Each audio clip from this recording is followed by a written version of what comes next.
நம்ம சேனல்லேருந்து தொடர்ந்தாப்புல நீங்கள் வீடியோக்களை பார்க்க நினச்சிங்கன்னா இதுவரை நம்ம சேனலை சப்ஸ்கிரைப் பண்ணுங்க. சப்ஸ்கிரைப் பண்ணிங்க. கீழே பெல் சிம்பல் இருக்கும், அதையும் கிளிக் பண்ணுங்கள்.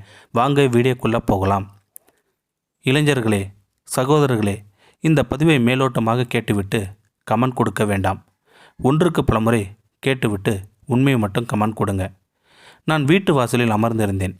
என்னை நோக்கி என் தோழியின் 10 வயது மகள் ஓடி வருகிறாள், ஆண்டி என்று. என்னை நெஞ்சோடு இருக்க கட்டி கொண்டாள் அந்த பெண்மணி. நான் கேட்டேன் அந்த பெண்ணிடம், நான் ஆண்டி அம்மா என்று. என்னை விட வயதில் குறைந்த என் தோழிக்கு 10 வயதில் குழந்தை இருக்கிறது. நானோ திருமண சந்தையில் இன்னும் விலை போகாத காட்சி பொருளாய் இருக்கிறேன். அப்படி இருக்கையில் என்னை போய் அப்படி சொல்கிறியம்மா என்று சொல்லிவிட்டு நான் சென்று விட்டேன்.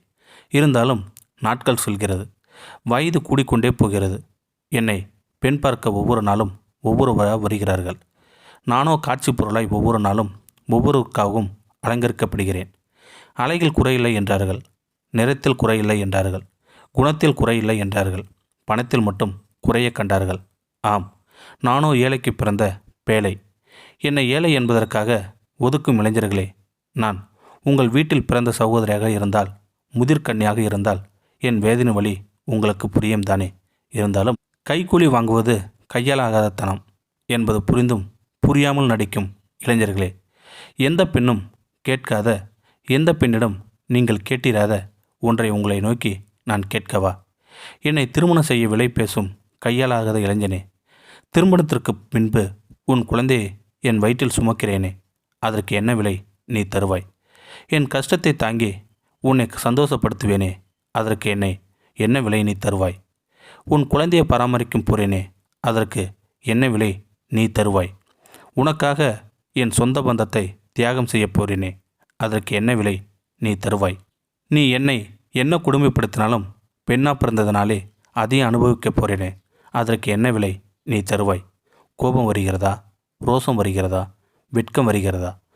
உனக்காக எல்லாவற்றையும் தியாகம் செய்யும் என்னை விலை பேச மட்டும் உனக்கு எப்படி மனசு வருகிறது? இருப்பினும் என் உணர்வுகளை கட்டுப்படுத்திக் கொள்கிறேனே. நான் வறுமைக்காக வாழ்பவளாக இருப்பதால் தவறு செய்வதை என் கற்பனையில் கூட நான் நினைக்கவில்லை.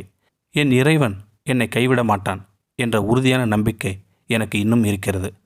இந்த நம்பிக்கை தொடரும். வழி மீது விழி வைத்து காத்திருக்கிறேன். ஒரு உண்மையான கைக்கூலி வாங்காத ஆண்மகனை எதிர்பார்த்து கொண்டிருக்கிறேன்.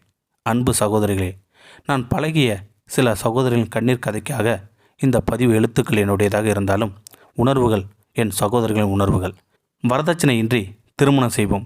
இந்த பதிவின் மூலம் வரதட்சணை வாங்க நினைக்கும் ஒரு இளைஞனை தெரிந்தினாலும் கூட அது இந்த பதிவிற்கு கிடைத்த மகத்தான வெற்றியாக நான் கருதுகிறேன். இந்த வீடியோ உங்களுக்கு பிடிச்சிருந்தா கமெண்ட் பாக்ஸில் கமெண்ட் பண்ணுங்கள். கூட உங்கள் ஃப்ரெண்ட்ஸுக்கு ஷேர் பண்ணுங்கள். இதுவரை நம்ம சேனலை சப்ஸ்கிரைப் பண்ணுங்கள். சப்ஸ்கிரைப் பண்ணிங்க. கீழே பெல் சிம்பல் இருக்கும், அதையும் கிளிக் பண்ணிங்க. தேங்க்யூ ஃபார் வாட்சிங்.